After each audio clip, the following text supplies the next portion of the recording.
Hi everyone, this is the weekly 5 reflection. This week the readings were more towards the importance of names and of building communities. Um, Personally, I can say that I have met people with just 2 names, and I have met people with about 7 or 8 names. I've noticed that it varies on their culture, and sometimes they will repeat all of their names when they're talking to someone. And I have also met people who are emotionally attached to their name in the sense that they want to name every child that they see after them. Um, I'm not sure if this is more of a psychological um, issue, but it's just something that I've noticed that some people tend to do, that they get obsessed with their names. The book discusses about how we self-identify with their names,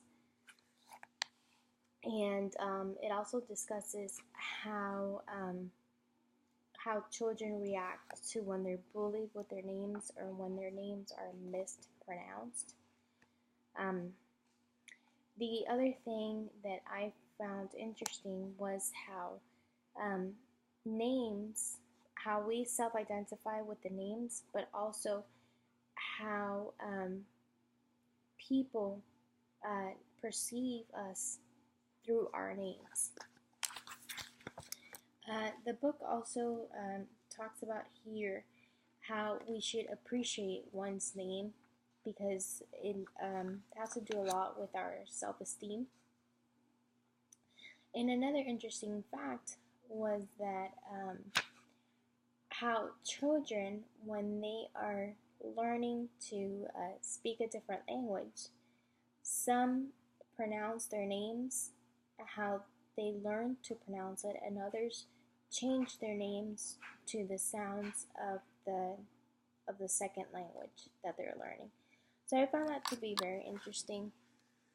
The book also talks about the importance of writing a book with your name, just for others to get to know who you are and for you to express your self identity. As far as building community goes, we have seen how communities influence everyone in a very big way. Uh, being as human beings, we need each other for survival, and it's we learn language through others. So the importance of community not only is a matter of survival, but it's a matter of learning and adapting to it. Let me see if I missed anything here. And one other thing that I want to talk about is how through the use of language, how we develop and teach each other through writing. Through the use of language, we use writing and pictures to go ahead and help others learn, especially young children. This was my weekly reflection, and I hope you guys enjoyed it.